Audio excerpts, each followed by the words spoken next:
And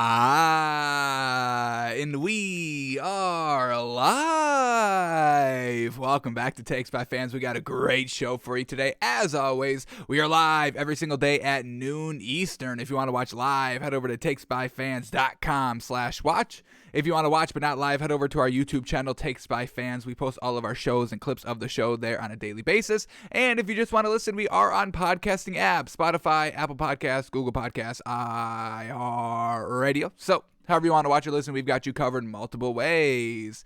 Alrighty, today's a big old Tuesday, folks. The super wild card weekend has officially wrapped up with the final game on last night. Cardinals at the Rams, and yikes! What a poor finish for this Cardinals team, man. Man, oh man. Floundering in the biggest of spots, floundering at the back end of the season, and now we're heading into this offseason with Kyler Murray, question mark, short quarterback narratives. We've got to talk all that through. Is Cliff Kingsbury the guy? Man, oh man, unfortunate big-time loss. Not even a loss, but not even competitive. And we've got quotes from Kyler Murray saying, hey, we weren't even competitive either, and that's the worst thing about that loss. So, man, oh man, an unfortunate game for that Cardinals team, but we predicted it. We took the Rams -3, 3.5, whatever you locked it in at, and the Rams saved us from a losing week, so I guess we can thank them. So breaking down the game from last night, obviously, we got to do our NBA Daily 10, and then once again, the return of the king, folks. The return of the king is this week, so we got to get reacclimated to see. It's been so many weeks without knowing what Derrick Henry can do, so we got to go watch some highlights from what he did this season to get us all prepared for the king to return. Can't wait. So we'll choose a game. We've already got one prepped up, but we'll watch his highlights and be reminded on what the king can do. We've been going along. We've been having the jester, the joker, just Jonathan Taylor. But we all came to the castle for the king. Yeah, the joker's good. All right. Yeah, a couple of jokes here, some good runs here and there. But we want the king. We want the authority. We want the best of the best, the ruler of all the running backs in the kingdom, in the land. It's Derrick Mother-loving Henry. So we're watching highlights from one of his games this season to get us juiced, to get us prepped for his return this week. Hopefully. We got a quote from Mike Vrabel. Hopefully, he is good to go 100%, but we'll talk all that through. So, packed show, if you want to call it that. So let's get 10 minutes on the clock here. We are going to have to set a time here because we do have to go a little bit because it is, Tuesday here. So got to kind of try to fit everything in 1 hour. So we'll see if we can do that, hopefully. So here we go, 10 minutes on the clock, next 10 minutes, uninterrupted basketball talk of which has happened yesterday in the NBA, and the clock starts now. Alrighty, tons of games on in the NBA last night. We got killed in all of our bets because we forgot to take into the factor of Martin Luther King Day. Noon, or what was the first game, like noon and 3:30 and 6 o'clock games all throughout the day. So we didn't really kind of take that into the equation of what was good value and not. So yes, we did get a lot wrong last night, but overall, we see a little of why. So we're still tracking good, so we're still not going to get down on ourselves, but we're definitely going to have to make up for it today with today's games and values. But all that aside, here we go. Tons of games on, and let's start with this first one up here. Pelicans at the Celtics. We ended up betting on the Pelicans last night, -3.5, I believe, and they weren't even close. They get absolutely obliterated, 104-92 over the Celtics. Man, oh man, Celtics getting it done, having Al Horford play 25 starting minutes, and he gets it done over Valanciunas? Come on. Al Horford at the 5, 12.7 rebounds, a +6 on the floor. Man, oh man. Then we had Dennis Schroeder, no Marcus Smart, so Dennis Schroeder takes the start, 23 points, 9 assists, 5 rebounds. Yes. This is what we want to see for the Celtics team. It's not that we don't like Marcus Smart, but we don't want that man in the starting lineup here. Dennis Schroeder, a fantastic shooting night, putting up 23 points. We had Jaylen Brown with a huge 23 points, 8 rebounds. He shot 3 of 7 from the 3. And then Jason Tatum leading the team in scoring, 27 points, 8 rebounds, 3 assists, getting it done. He did shoot 0 of 4 from the 3, but still got it done. A plus 12 on the floor. And then no bench help at all last night, scoring-wise for the Celtics team. So another huge disappointment here for the Pelicans, where the Celtics, they didn't do anything special. Dennis Schroeder had a good game. That was really it. Jason Tatum did what Jason Tatum does. Jaylen Brown did what Jaylen Brown does. And Dennis Schroeder had a really fantastic night, 23 points. But that's all it took for this Pelicans team to not be able to handle the Celtics. Pretty disappointing here on them. Valanciunas last night, he had 22 points, 14 rebounds, still a -4 on the floor. Unfortunate. We had Brandon Ingram, 15 points, 6 assists, 10 rebounds. Herbert Jones, 16 points, and he was a +7 in 34 minutes on the floor, so we'll shout him out. And then Josh Hart, a solid 13 points, 4 assists, 9 rebounds. Unfortunately, he was a -20 on the floor. So this Pelicans team got really no help from their bench. Jackson Hayes only took 2 shots for 2 points. Garrett Temple, 0 points on 2 shots. And then Jose Alvarado, 4 points on 7 shots, just not getting it done. So super lackluster last night by this Pelicans team, letting us down big. Celtics, another good win. They win 104-92. All right, next game up here is the Hornets at the Knicks, and the Hornets take care of business, get the win 97-87. Once again, the Knicks were without all their guards, no Kemba, no D Rose, so Evan Fournier has to step in, and Evan Fournier was not facing the Celtics, so he had a bad night. 6 points on 22% shooting, even worse, absolutely trash. Evan Fournier is not the guy. 2 assists to go along with all that garbage. We had Alec Burks at the 2, their other guard. He only scored 6 points and only 1 assist on 4 shots. So no guard play here. We know for the Knicks is absolutely bad. Julius Randle, 18 points, 10 rebounds. RJ Barrett, 18 points, 12 rebounds. Solid performances by them because they're, obviously their best players. Off the bench, we had Emmanuel Quickley with a solid 12 points, 7 assists. We'll give him credit for that. And then Obi Toppin, a solid 11 points and 6 rebounds, a +12 in 16 minutes. So, man, oh man, the Knicks classic. Knicks being trashed like we see. And then for the Hornets, getting it done, no LaMelo Ball, no Kelly Oubre Jr., and they still get the win. Real solid there. Terry Rozier, 22 points, 7 assists, 6 rebounds, magnificent night. And then Miles Bridges led the team in scoring 38 points, 5 assists, 12 rebounds while shooting 70%. Well done to step up, next man up mentality, getting it done. We absolutely love it. And then Gordon Hayward, always solid, 16 points to help beat this Knicks team, 97-87. Hornets get the win. All right, and then the other game we were big time disappointed on. We took the 76ers. I believe we had them at -5.5. No, that was the Bucks, -5. So 76ers -3.5 here, and they get obliterated by this Wizards team. Absolutely obliterated, 117-98. 76ers, we've been buying them as of recently, and a big time letdown last night. Joel Embiid, 32 points. He had 8 rebounds. Solid night by the man, but everybody else super lackluster. Besides Tyrese Maxey, 18 points, he had 3 assists, 4 rebounds, doing big-time things. We can always rely on him. But Seth Curry, 8 points, 5 assists. Tobias Harris, 7 points on 27% shooting. Furkan Korkmaz in the starting lineup, 6 points, 5 assists, 5 rebounds, but he shot 30% on 10 shots. And then nothing great from this bench. Georges Niang led the team in bench scoring with 7 points. Well, we need double-digit bench scores, and we need multiple of those. So, big-time disappointing letdown last night. Once again, Martin Luther King Day, home teams had the advantage in kind of the early window, it seemed, and that's just how it played out, I believe. Just, man, oh man, big time disappointment. So we're not going to put too much stake in these losses. We'll still give credit for the wins, but overall, once again, holiday day games, noon, 1 o'clock games could be a little wonky, so let's keep that in mind as we progress forward. But still, disappointing is disappointing. You still got to go out there and try to win every single game. So 76ers, man, big time disappointing. All right, and then for the Wizards, Kyle Kuzma getting it done. 15 points, 16 rebounds. Yes, sir. He led the team in scoring with 15. Or no, he didn't. Montrezl Harrell. Yes, sir. Montrezl Harrell led the team in scoring. 18 points off the bench, 7 rebounds. We love Montrezl Harrell here. Absolutely fantastic.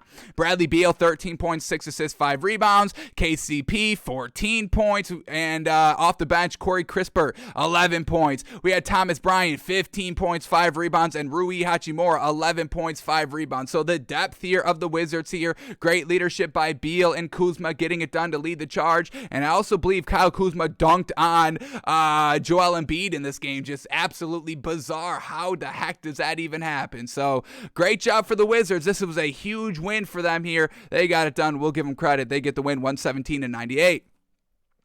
All right, then we get the Nets at the Cavs, and once again, no Kevin Durant for the Nets, but the Cavs still get the big old win here, 114-107, a huge, impressive win for the Cavs last night. Jared Allen, 14 points, 10 rebounds. Darius Garland, 22 points, led the team in scoring, 12 assists, 6 rebounds, all around fantastic night. Isaac Okoro, 15 points. Evan Mobley, 12 points, 6 rebounds. And Lauri Markkanen, 14 big old points, 6 rebounds. And then Kevin Love, solid as always, 14 points, 5 assists, 5 rebounds, a plus 11, highest plus minus on the floor. He did only play 19 minutes coming off the bench, but I'll take that production. Absolutely well done for the Cavs. And then for the Nets, Kyrie Irving played last night, 27 big old points, 9 assists, 7 rebounds. He was a plus 14 on the floor. You got to give him credit in a loss. 37 minutes on the floor, plus 14. That is big time great. James Harden, 22 points, 10 assists, 7 rebounds. And then Patty Mills filling in for Kevin Durant at the 3. He had 11 points.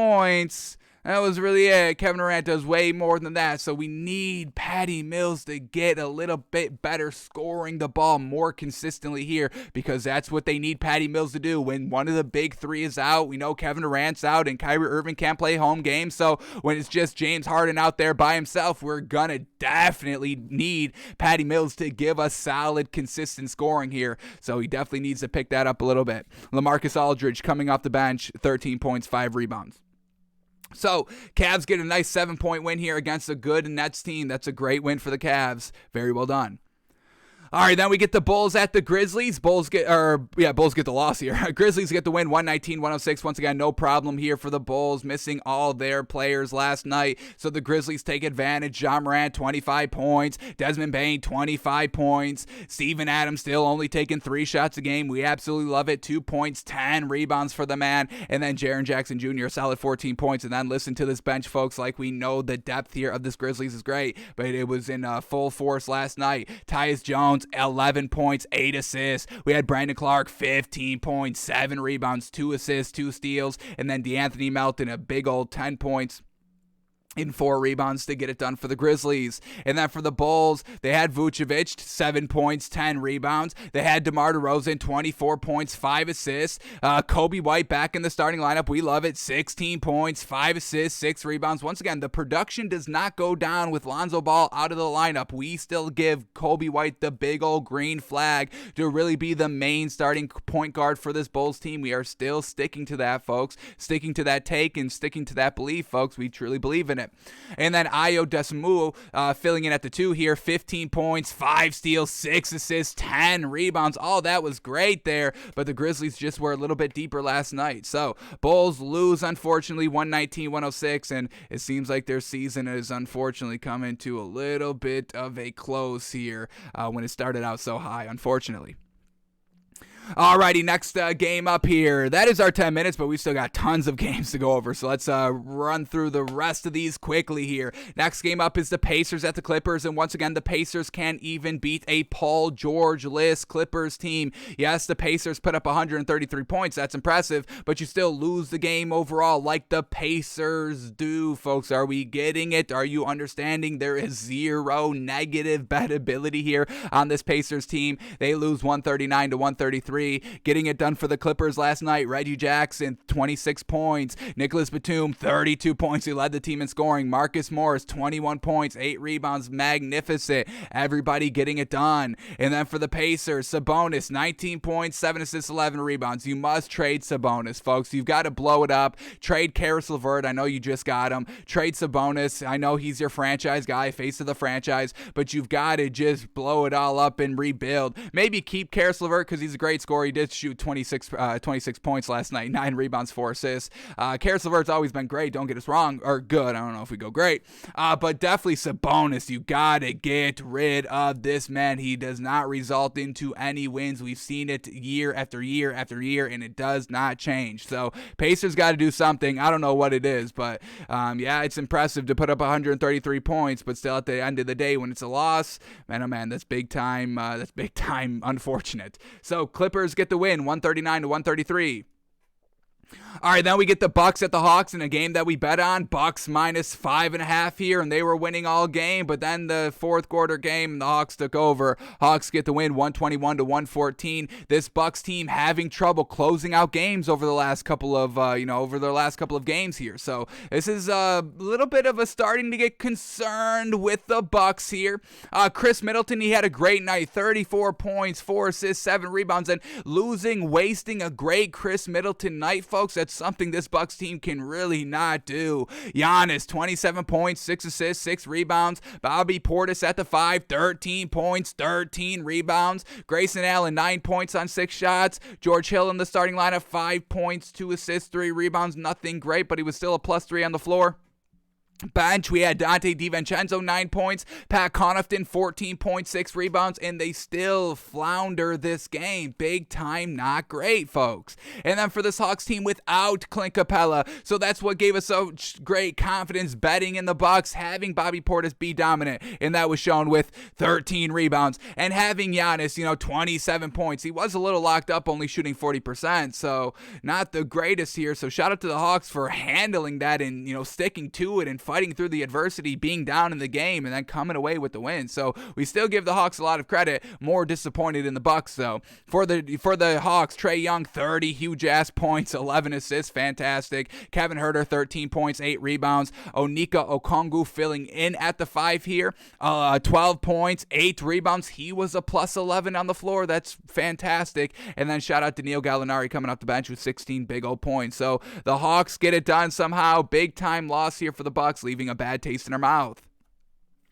All right, then we get the Blazers at the Magic here. Blazers get the win 98 to 88, and we know this Magic team is not ready to take the next step. Losing against this Blazers team, and we know CJ McCollum was coming back, but still at the end of the day, still losing to this Blazers team is still a little unexcusable. Anthony Simons getting it done, 13 points, 7 assists. CJ McCollum's first game back, 16 points. Nurkic down low, 21 points, 22 rebounds, magnificent. And then Nasir Little to round out the starters, 13 points, 10 rebounds, getting it done. And then for the Magic, we get Cole Anthony, 9 points on 23% shooting from the field, 1 of 7 from the 3, womp, womp. Leading scorer was Franz Wagner, 14 points, and then also Moritz Wagner, once again, the Wagner brothers truly taking over for this Magic team. And maybe we are going to have to start saying this. We don't want to see Cole Anthony in the starting lineup for the Magic and only have Moritz Wagner and Franz Wagner. Is that what we have to see? Because we're seeing these two players get it done consistently, where Cole Anthony has not been that great as he was the first 2-3 weeks of the season. So Magic, another loss here, 98 to 88. All right, then we get the Raptors at the Heat, and we endorse the Heat all the way up to Heat minus 4.5 if Bam Adebayo was good to go. Bam Adebayo was good to go, and then the line jumped to Heat minus 4.5. So exactly what we said, folks. We understand lines. We know what Vegas is going to do. We understand it all. So we endorsed it. Bingo, bango. Heat win by 5. Bet it all the way up to the max minus 4.5 if you could, and that's exactly what we said last night. So the Heat win by 5, 104 to 99 here. Bam Adebayo's first game back, 14 points, 9 rebounds. Wasn't efficient, shooting 33%, but I'll take a +6 on the floor your first game back. Absolutely. Jimmy Butler, 19 points, 10 assists, 10 rebounds. Once again, we knew they were out with, without Kyle Lowry for this game. And once again, another reason why we endorsed betting the Heat last night was because Jimmy Butler has the opportunity to facilitate the floor. And that's exactly what he did. 10 assists. The second highest in assisting was Tyler Hero coming off the bench with 3. So once again, Jimmy Butler, the jack of all trades here. This Heat team being straight dogs. PJ Tucker, 5 points, but he was still a +7 on the floor. Gabe Vincent, 15 points, filling at the 1 for Kyle Lowry. And then Tyler Hero coming off the bench with 23 giant points, leading the team in scoring. All that is fantastic. And then for the Raptors last night, coming up a little short here, Fred VanVleet, 22 points, 4 assists, 4 rebounds. Scotty Barnes, 16 points, 6 assists, 8 rebounds. OG Anunoby, 14 points. Siakam, 18 points, 10 assists, 5 steals, 6 rebounds. He was still a -4 with all those great stats. And then Precious at the 5, 6 points, 15 big old rebounds. But man, oh man, this Heat team, they're tough to beat, folks. They're tough to beat healthy. They're tough to beat not healthy. They're tough to beat when they only play 5 players. This Heat team, big time respect. Another win, 104-99. All right, then we get the Thunder at the Mavericks, and the Thunder get it close here. Or the Mavericks get it close here. 104-102 win here for the Mavericks. Porzingis back, and he's playing the 5. How crazy is that? 13 points, 8 rebounds down low for the man. Doncic, triple-double, 20 points, 12 assists, 10 rebounds. And then Dorian Finney-Smith with the giant 17 points, 10 rebounds to help out. Thunder coming up a little bit short here. Shai Gilgeous-Alexander had a game, folks. 34 points, 5 assists, 6 rebounds. Magnificent. Luguentz Dort, 18 points. 7 rebounds, shooting 50%. We'll take that. But once again, there's really no other great help here by this Thunder team, and that's exactly what happened last night. So they come up a little bit short, 104-102 loss. Then we get the Suns at the Spurs, and the Suns have no problem winning here, 121-107, a nice 14-point win here for the Suns. We had Devin Booker, 48 points. That's all we need to know. Everybody else still was getting it done as well. So the Suns get the win, 121-107, and then the last game of the night, maybe the most surprising win, the Lakers and the Jazz, and the Lakers get the win, 101-95 over the Jazz. Jazz, Mike Conley, 20 points, 4 assists. Donovan Mitchell, 13 points, 7 assists, 8 rebounds. Rudy Gobert down low, 19 points, 16 rebounds. Off the bench, Joe Ingles, 9 points. Rudy Gay, 9 points, 8 rebounds. Jordan Clarkson shooting 15%, 0 of 6 from the 3. Classic Jordan Clarkson there. So the Jazz, pretty much at basically their full strength here, coming up short to a Lakers team, folks. A Lakers team. LeBron, 25 points, 7 assists, 7 rebounds. Russell Westbrook, 15 points, 8 rebounds. He did only have 2 turnovers, but the most surprising thing of the entire night last night was Russell Westbrook dunking on Rudy Gobert, folks. Look at this explosiveness. Now, we know he can do it. We're not surprised at Russell Westbrook's athleticism, but we are kind of surprised that Russell Westbrook is trying to be good now, and that he dunked on Rudy Gobert, the nice almost 7-footer there. So, shout out to Russell Westbrook, and then he exploded after the dunk when it was kind of letting out all of his frustration that the fans were kind of causing him of, saying he's bad and he's trash and the Lakers need to trade him because of all of his, shortcomings offensively and turnovers. You all know the story with that. So, he kind of erupts after this to be like, who's got something to say now? Basically that. So, shout out to Russell Westbrook with the dunk and the win. It resulted in a win, so we give him credit. Off the bench, some great performances here. Stanley Johnson, 15 points, 5 rebounds. Malik Monk, 14 points, 7 rebounds. And then Talen Horton-Tucker, 11 big old points. So the bench got it done. The King leads by example like he always does. And the Lakers were able to knock off this Jazz team. Absolutely fantastic. All right, then just a quick update here. Kendrick Nunn, the shooting guard, point guard for this Lakers team that when he came back, we were kind of expecting this Lakers team to be good, and we were kind of holding off. We know the Lakers are going through a little bit of a tough spot over the last month, but with Kendrick Nunn potentially coming back, that would have gave them the nice offensive lift that they truly needed. But Kendrick Nunn suffered a setback with his knee after undergoing increased workouts, and his Lakers season debut is expected to be delayed. So that's going to hurt him even more here, and this Lakers team is truly going to have to do something desperate at the trade deadline to get back being a good team optically. Alrighty, that is all the NBA games from last night. Let's truly quickly see if we can make any money tonight and do a lot better than what we did last night in the NBA. But there is no more Martin Luther King Day games on. There's only 2 games on today, so let's see if we can make a little bit of money finding the value in the 2 games. Here we go. First game up here is the Timberwolves at the Knicks, and the Knicks on the back-to-back, so we are going to stay away from this game. But Timberwolves -3, Knicks +3 here. Everybody's good to go here for the Timberwolves. And then for the Knicks, Derrick Rose is still out. Kemba Walker's a game time decision. I would probably expect him to play since he missed last night's game. And Nerlens Noel is still out, and Cam Reddish still not ready to make his debut here. So we are going to stay away from this game because it is the back-to-back. Timberwolves -3. I've got no problem endorsing that. If y'all got no problem betting back-to-backs, we would endorse Timberwolves -3 here. This Knicks team, folks, this is just a bad team overall, folks. Truly bad. No great scoring. It's okay defense, but at the end of the day, you don't have the scoring to back it up. So we would endorse Timberwolves -3, but we are not officially taking it. And then the last game of the night, we get Pistons at the Warriors. Pistons +15.5. Warriors -15.5. Yeah, we love this Warriors team, but we're not swallowing 15 here. For the Pistons, Kelly Olynyk is out. Jeremy Grant is still out. And Rodney McGruder is a game time decision. The Warriors, Draymond Green is still out, and y'all want me to swallow 15.5? Y'all are crazy. So just Draymond Green is out with James Wiseman still. So officially not taking anything tonight. So damn, not going to be able to avenge our not great picks, our oversight of Martin Luther King Day holiday and how that would affect the games and home teams, getting electricity in the air to win the game. So we will stay away from betting tonight in the NBA. Timberwolves -3 if you bet the back-to-backs. Alrighty, that is all the NBA we had to go over for today. So now let's shift gears to the NFL. And before we break down the game from last night, we got a king to talk about. The return of the king is this week, folks, in the playoffs. Derrick Henry, when does this man go down? It's been so long. Derrick Henry goes down week 8, the worst day of my life, folks. Worst day of my life here. Only rushed for 68 yards, which is a good day for any other running back, but for a king, leaving 68 yards on the board, that's a little lackluster performance for kings out here.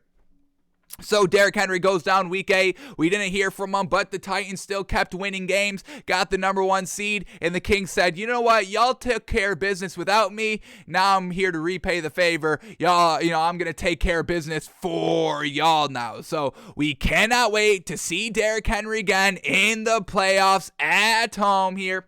So every day for this week, getting ready. It's a Saturday game. It's the early game on Saturday.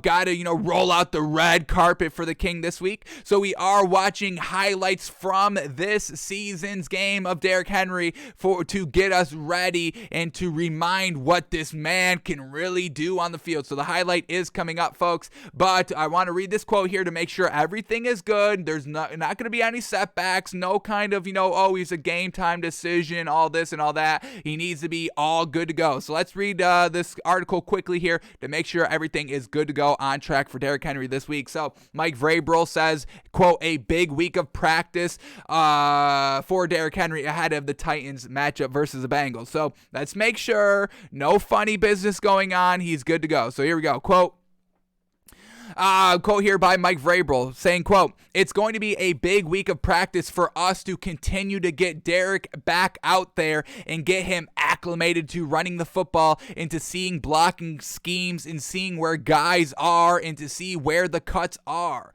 Alrighty, so, alright, just want to get him out there, make sure he's all good, make sure he's all great, but the King, folks, it's like riding a bike for this King out here, folks. You run once, you're not going to forget how to run the ball. So I'm sure he's going to be fine out there. Yes, get him practicing, but I'm sure, it's going to come right back to him that first play of the game this weekend. All right, one more quote here. Let's read the lead up. With Henry set to play his first game since Halloween, the question for the Titans is how big a workload to lead back will get Saturday. D'Onta Foreman has played well as a stand-in and will likely split carries as Tennessee eases Henry back into the lineup. Regardless of how the reps are divvied up, Vrabel says the run game would be key to keeping Joe Burrow in the explosive Bengals offense on the sideline, saying, quote, "We're going to need to run the football. We're going to need to do that to be who we are and to be at our best and not be one-dimensional. To be able to run it, to set up things, to be able to run our offense, that's always been critical." And that's exactly it, folks. When you've got Ryan Tannehill as your quarterback, you are going to have to set up the run. And like they said in the article, D'Onta Foreman has been fantastic here. This running game has really been solid without Derrick Henry, with the running back by committee. We'll see how much of a workload they give Derrick Henry, but it should be, 32 carries. I'm sure he'll be fine. But let's see. Let's get reminded on what Derrick Henry can do, because it's been about 11 weeks since we've been able to watch this man. And we were watching this man every single week because it was just so gosh dang good every single week. Powerhouse, powerful, speed, fast tackle, just running into players, demolishing defenders, scoring touchdowns on touchdowns and touchdowns. And then speaking of touchdowns on touchdowns on touchdowns, that's the game we are going to watch highlights from Derrick Henry today. Derrick Henry's 3 touchdown performance, folks. 3 rushing touchdowns. Was that his best game of the season touchdown-wise? No. What are you talking about, folks? When I say a 3 touchdown game, you should be asking which one, because he had 2 other 3 touchdown games just rushing alone. So Derrick Henry, the king, getting it done here. We're going back to week 2 against Seattle this season, where he rushed for 182 yards on 35 carries for 3 big old touchdowns, and he was the second leading receiver. Yes, he put up 182 rushing yards, but he also picked up 55 yards through the passing game as well, getting it done. Multi-dimensional Derrick Mother-loving Henry, folks. So sit back, relax, buckle in, because the king is back, folks. 4-minute highlight tape. Man, oh man, let's see what we've been missing the last 10 weeks of the season, not having this man and having to settle for Jonathan Taylor and being like, oh yeah, that was a really great running game by Jonathan Taylor. That was really good. Knowing that Derrick Henry would have doubled whatever he did on a game-by-game basis out there. So Derrick Henry is just truly, miles, leaps and bounds ahead of the second best running back, which, you can make the argument that is Jonathan Taylor. But Derrick Henry is just so much better. So here we go, folks. Derrick Henry from week 2. Show us what you got, King. We've been missing you. Here we go. First play, handoff, right off the right side, physical. There is no hole there, but he still rushes for 7 yards because he keeps those ginormous legs moving. And who wants to tackle the king? Big, beefy man right here. Once again, no hole, has to make his own hole here, and he only gets 3-4 yards, but that's what makes him so good and so hard to defend. You can't just hit him once and expect him to go down. You must make it a priority to bring this man on the ground. And the other big competitive advantage that Derrick Henry has, as they set up this great screen right here that picks up the first down for about 15 yards. The competitive advantage that you have with Derrick Henry, getting hit in the mouth 35 times, folks. 35 times. Another run, 9 yards with really no hole. He will get it done regardless. Hole, no hole. Bouncing out to the outside here for 10 yards. Always consistent. And he's rushing it about 35 times a game, folks. Here we go on 3rd and 1. The easiest call you can ever make as a coach. 3rd and 1. What do we do? You run the king. Here we go in the red zone. Everything is man, this is so great. Everything is blocked to the right, which where he started his run. So he stops, goes all the way back left, reverses field, and then it's just a foot race. And we know Derrick Henry is fast. Outruns for 10 yards there. A touchdown for the king. Touchdown number 1. A 10-yard reverse run. stopped dead in his tracks, still able to get it done. Alrighty, they're down 24-16 in the third quarter. You got to trust the King here, picking up 10 yards there on the receiving end of Ryan Tannehill's good ball. Then we get him following blockers, 5 yards, picking up the first down. Once again, 35 rushes, folks, over and over and over and over and over again, getting smacked in the mouth. And then he brings out the speed, one defender to beat, and the stiff arm. There it is, folks. Man, oh man, here it is, the big explosive run. And you've got to take the 3 to 7 yard runs to truly appreciate that he can still do this. That, all right, just because he doesn't get the big explosive runs in the first quarter or the second quarter, after halftime, after the third quarter, when everybody's kind of gasping for air out there, and it truly, shows conditioning, who's truly doing their conditioning when you reach the fourth quarter. Derrick Henry gets it done. 1 second, folks, excuse me.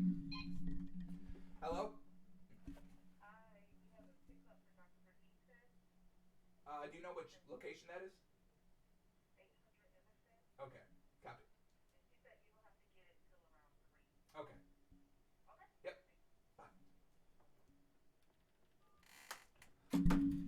Alrighty, we are back. I apologize.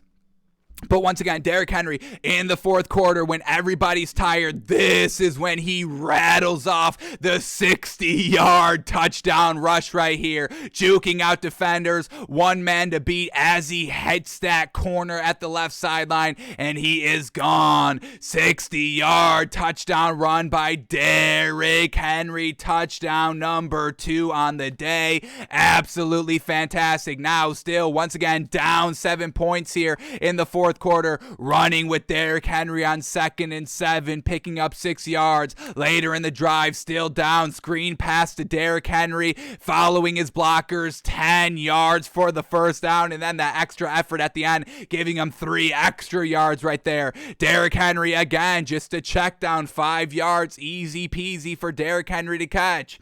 Now, and here we go, fourth quarter, 2 minutes left, driving inside the red zone, still down 7 points. You've got to rely on somebody here, and they are just running the ball. 2 minutes left in the red zone. You would think teams are crazy for running the ball, but with the Titans, that's what you do. You run the ball, and then you throw to them with the minute left. Another solid 3-4 yard pickup by the King, and then when the game's on the line, 1st and goal, 32 seconds left, down 7 points, you run the King on the 1 yard line. Once again, going back to 3rd and 1, 4th and 1, 4th and goal, whatever it is, you run the King, and that's easy, always going to pick it up, and that's exactly what Derrick Henry did there to tie the game. And then who do you go to in overtime? You go to Derrick Henry, 1st and 10 here.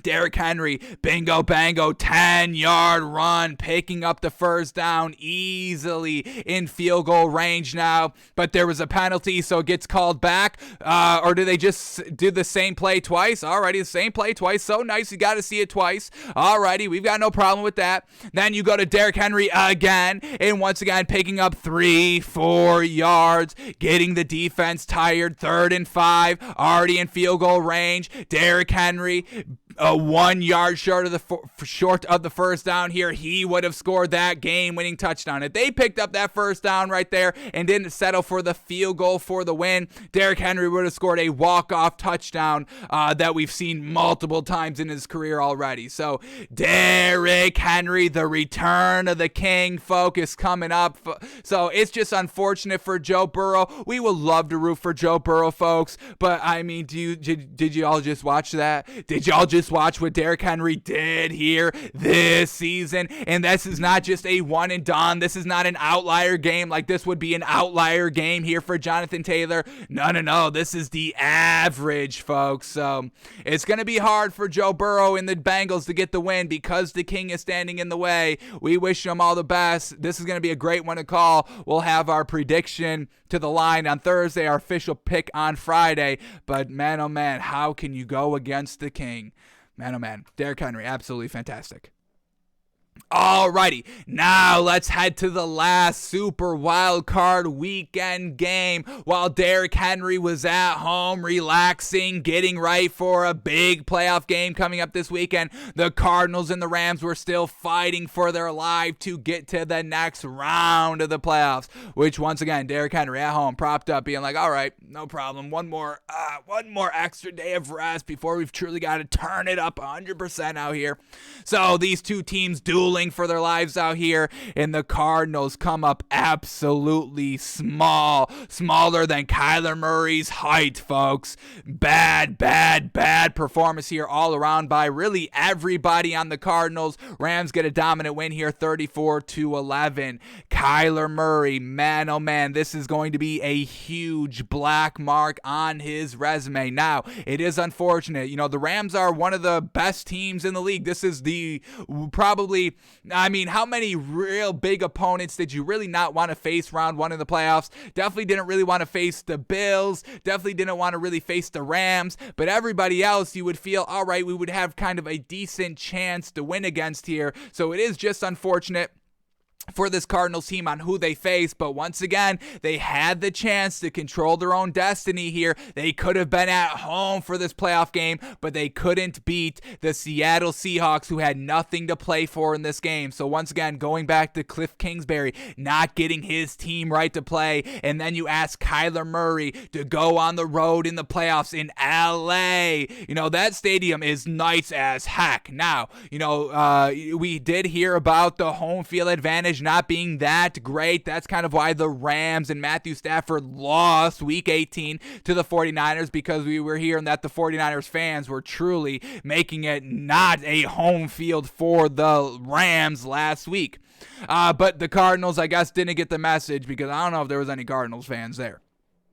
And it definitely didn't help him out, because once again, they scored 11 points, nothing in the first half. Kyler Murray backed up in his own end zone, throwing a pick six, folks, and we got to talk about that for a different reason. But yeah, Kyler Murray coming up absolutely big time small here, leaving a real bad taste in our mouth heading into this offseason. And once again, what is the narrative that we've kind of been throwing out there the final 2 weeks of the season, now that we've been seeing kind of all the smaller quarterbacks flounder in the biggest spots? Another perfect example last night. Kyler Murray just not getting it done, not comfortable in the pocket at all, always looking to move, feeling timid in the pocket, and that's for two reasons. One, because he is small, but two, you got Aaron Donald and that entire Rams defense being fantastic, chasing you around. So we understand it, but still at the end of the day, it is the quarterback's job to get it done. They get all the kind of praise and victory, and taking that, you can't have your cake and eat it too. You must take the unfortunate blame and defeat as well. So Kyler Murray is going to have to kind of take responsibility for this big time loss, not even competitive game, and we've got that quote by him as well. So the Rams end up winning 34-11, and the Cardinals punt on their first drive, the Rams punt on their first drive, the Cardinals end up punting on their second drive, and then that's when the Rams truly take over, touchdown, then their next drive, touchdown, and then they do punt, but then we get the Kyler Murray pick six, and now it's 21-0, truly seeming, game over at that time for the Cardinals. Then the Cardinals scored, a touchdown in this third quarter, but that didn't really change anything. So, man, oh man, just the lackluster start by the Cardinals, and then for the entire game not being able to dig themselves out of that poor start. That was truly the end of the Cardinals season.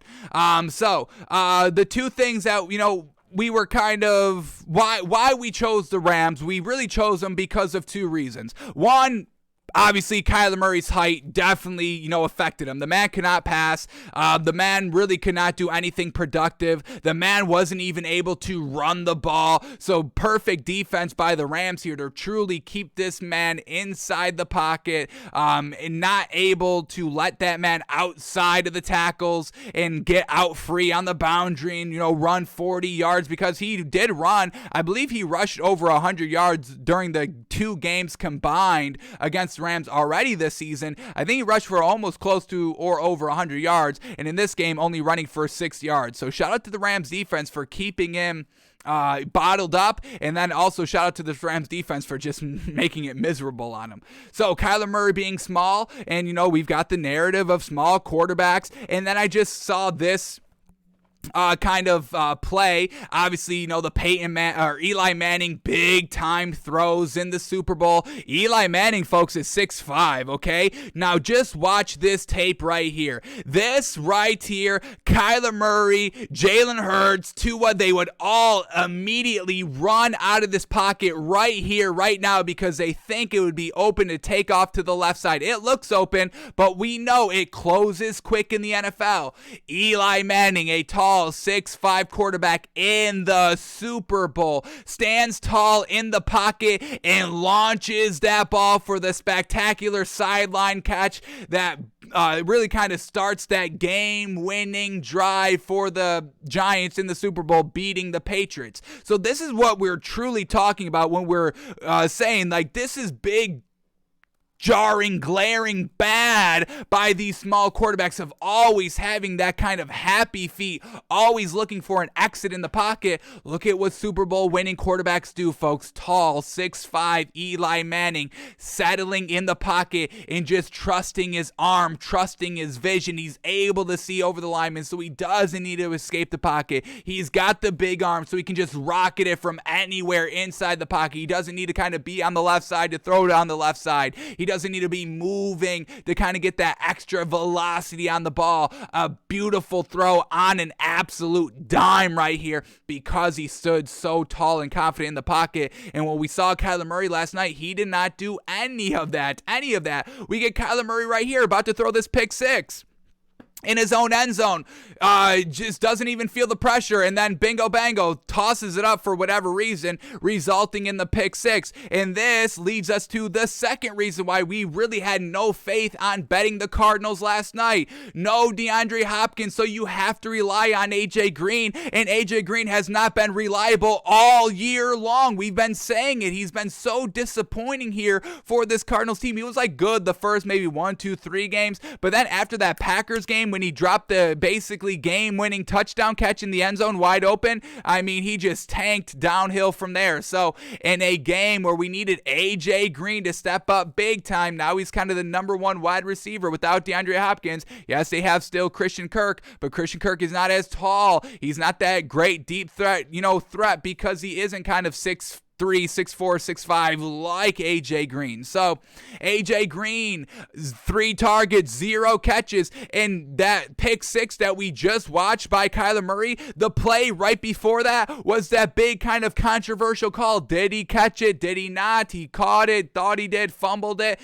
They called it a catch and fumble on the field, but then Sean McVay, shout out to Sean McVay for challenging that. Fantastic. He wins the challenge. It was an incomplete pass, and it definitely looked like an incomplete pass. So on a play that should have not even happened, because they shouldn't have been at their own 4-yard line, because it should have been a 22-yard catch for AJ Green. He dropped it. 3 targets, no catches, unreliable all game long. Tried to catch one on the sideline real early, but just ran out of room. Then we get this one where he basically fumbled it, but truthfully, it was not a catch at all. So either way you slice it, it was still AJ Green being bad, whether you catch and fumble or just don't catch it. It's regardless bad both ways.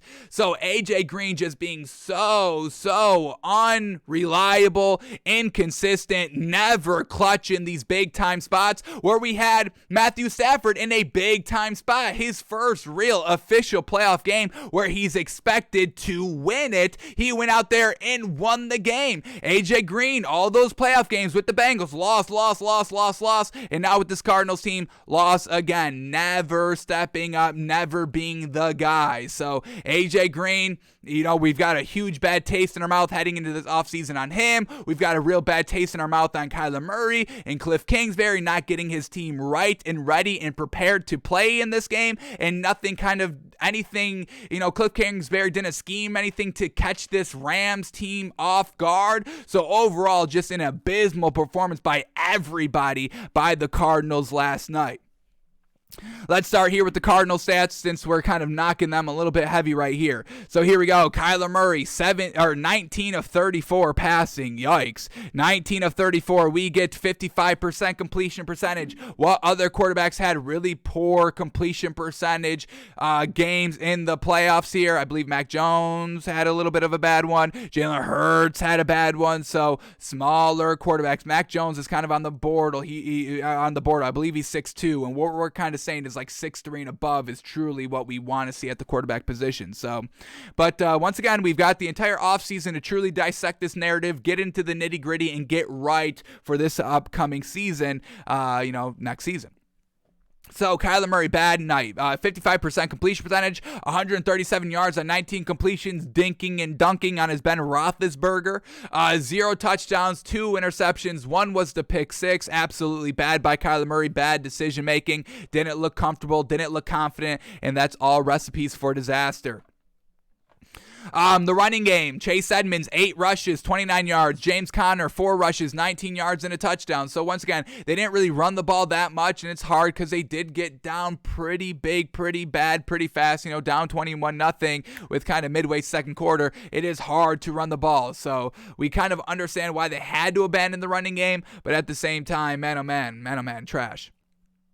All right, and then Kyler Murray, who was he passing to? We had Christian Kirk, leading receiver, 6 catches, 51 yards. Rondale Moore, 5 catches, 32 yards, and really unfortunate that they didn't really scheme for Rondale Moore. This would have been a great kind of, catch you by surprise. You could really do whatever you want with Rondale Moore. He's got the speed. He's small, so he's shifty, and it's hard to bring him down, kind of like a Tyreek Hill. We kind of, call him a mini-me of Tyreek Hill, but they didn't do anything special for him, never really got anything to catch the Rams off guard with some jet sweeps or just read option with them, just nothing like that. So once again, got to come up with something to catch the other team off guard, especially when you know these teams. You're in the same division rival. You've already faced them twice already. 1 loss, 1 win. So you had to kind of do something to spice it up, and the Cardinals just didn't do it. Then we have Eno Benjamin, 2 catches, 26 yards. Zach Ertz, 3 catches, 21 yards, and that is it. AJ Green, like we said, 3 targets, no catches.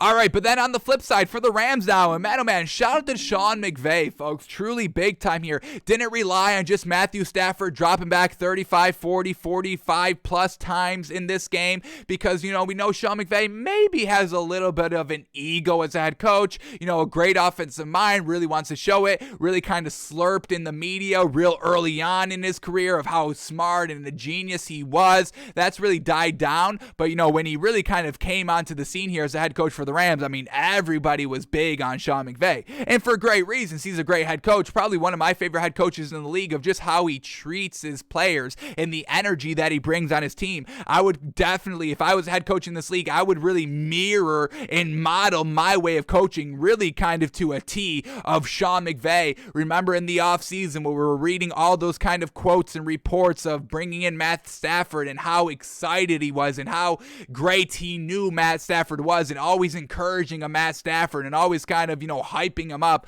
I'm all about that at the head coaching position. So shout out to Sean McVay for that.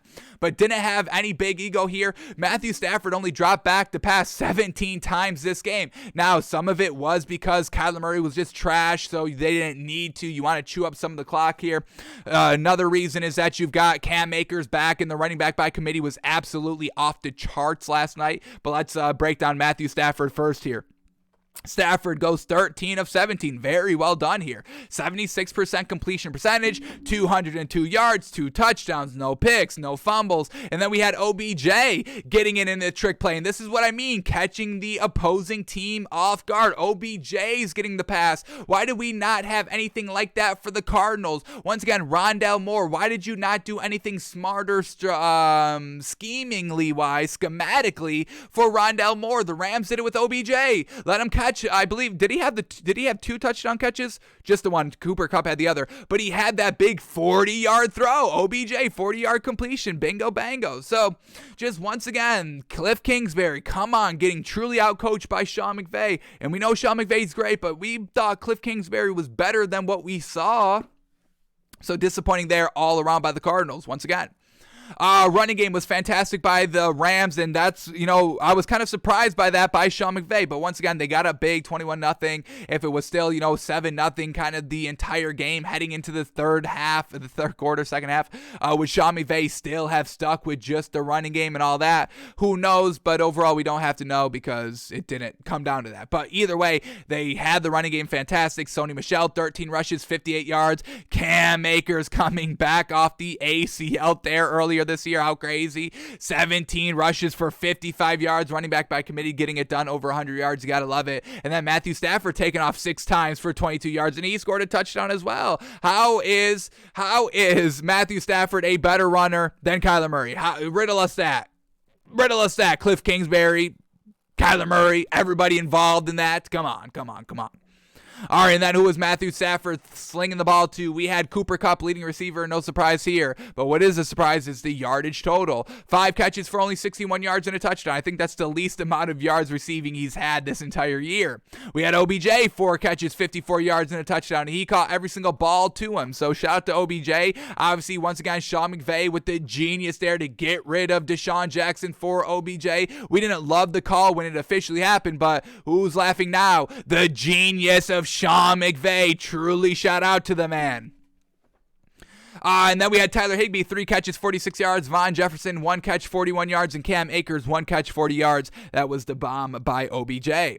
So overall, everything was clicking offensively, defensively here by this Rams team. Defensively, we had Von Miller, 1 sack, 3 tackles for losses. And then we had Aaron Donald and Greg Gaines, both with only a half a sack. So only 2 sacks on Kyler Murray. And, so not big time in the stat department, but defensively, but big time stat department offensively, and how well this defense was of not letting Kyler Murray run or pass or do anything, and then the turnovers as well. So Rams were clicking all cylinders offensively, defensively, schematically, coaching, all of that, home field rocking and roaring. So Rams get the big O win here, 34-11. Cardinals head into the offseason with a big old black question mark all over them, and it's not going to be an entertaining offseason for this Cardinals team and Kyler Murray. So we'll judge Kyler Murray a little bit harshly this offseason because he's a shorter quarterback. You're truly going to have to prove yourself. If you're a shorter quarterback, you must prove that you can get it done in the big games.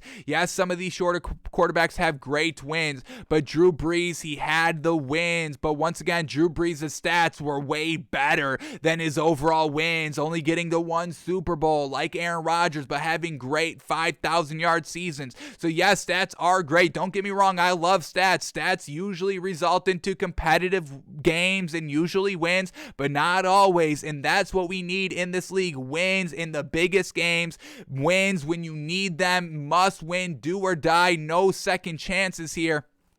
And this Cardinals team has really not risen to the occasion. Tua has never risen to the occasion. Jalen Hurts so far has never risen to the occasion. And all these big moments for these smaller quarterbacks have always eaten these quarterbacks alive. So Kyler Murray adding to that collection. Just proving our narrative. Once again, this is not something that we're truly saying 100% right now. We're not 100% off of small quarterbacks, and there's always going to be exceptions to the rule. But overall, for the majority heading into this offseason, this is truly what we're seeing, and we're going to officially see if we can say it a little bit later on in the offseason. But we've got to kind of investigate it first. We saw it this season. Is this an outlier season? All that. We'll break it down, obviously, way more in the offseason. But the Rams get the win 34-11. And then just quickly, some quotes here. People are talking.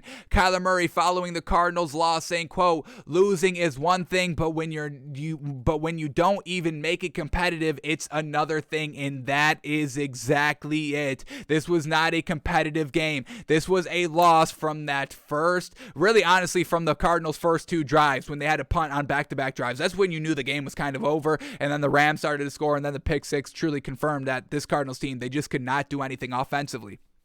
So it'd be one thing if they lost close, last second drive, last second field goal, walk off in overtime.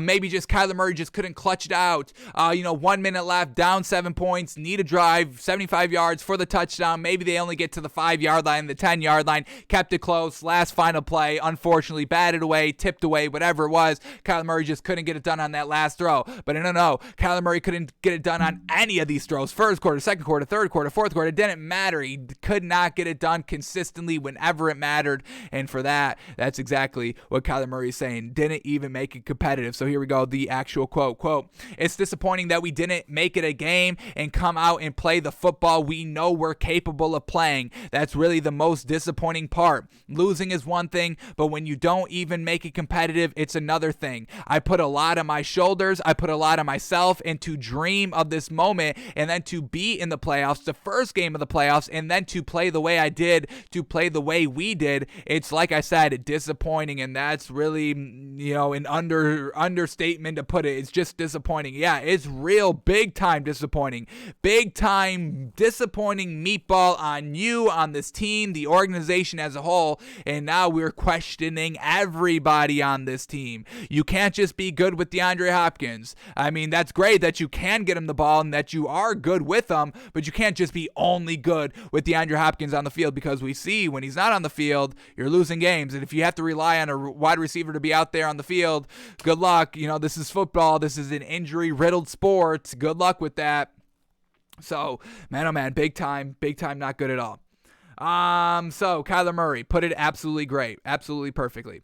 Then we get Cliff Kingsbury on the Cardinals blowout loss to the Rams saying, quote, "I think experience is a big part of it." And didn't Cliff Kingsbury say, I tried to find the article, I could not, but I like all the tweets that kind of we talk about in the articles that we talk about, usually always in a tweet. So I like the tweets, but I'm not going to go back. Like, I want to say this was like the beginning of the season, off season, somewhere along those lines, where somebody brought up the experience factor to Cliff Kingsbury, and I'm almost 100% certain he brushed it off like, oh, that's kind of nonsense. You don't need experience. We know how to play. We've got the guys, all that. The experience is not going to be our downfall here. And now here he is saying, I think experience is a big part of it. So kind of writing off some excuses here by Cliff Kingsbury. Don't really like that.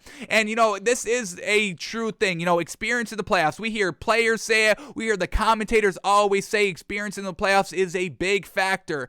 Obviously, I've never played in the NFL, so I can't speak to it. But I just hate saying that. Like, it's your first playoff game. You shouldn't expect to win it. Like, that's I hate that attitude. I hate that thinking behind it. So I don't know. We do need to weigh that statement that you do need experience in the playoffs. We do need to weigh that decently. I just don't want to go overboard and kind of using that as the excuse of everybody and every young player, all this. I mean, Russell Wilson got it done. Patrick Mahomes got it done. Their first kind of tries at the playoffs in the Super Bowl and all that. So yeah, experience is a thing, but still at the end of the day, they always say, yes, it's still just a regular game. You have to treat it as just a regular game. And then you've got others saying, no, you can't, and you need the experience and all that. So I don't love it. I don't live by it. I live by that you need experience in the playoffs. But here we get Cliff Kingsbury making excuses, saying, hey, I think experience, we kind of lacked it a little bit.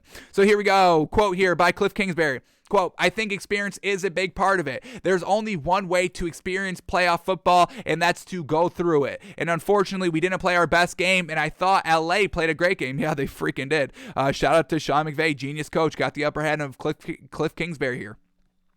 "We didn't play our best game, and I thought LA played a great game, had a great plan, and outplayed us and outcoached us." Okay, hey, he said he outcoached them. So, hey, for that, I respect Cliff Kingsbury to say. He truly got outcoached 100%. But I think you've got to go through these moments and learn from it and grow from it and use it as motivation. So, classic boilerplate things you say when you lose. Alrighty, you have to say these things. We get it.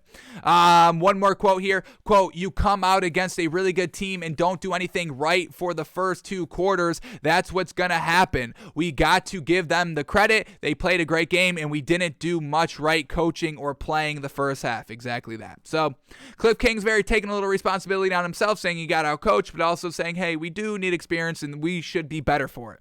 All right, it's the optimistic outlook of the offseason. They can't knock it too hard.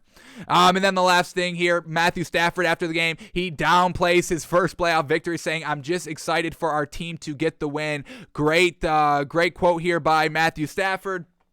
All about the team. He knows there's a ton of pressure on Matthew Stafford. He knows there's a ton of pressure on himself. He needs to get it done this season. It's really Super Bowl or bust, regardless of his experience in the playoffs. Matthew Stafford had like 3 playoff experiences, but once again, they were all with the Lions. So is that really experience at that point? And the last time was 5 years ago? Is that experience at that point?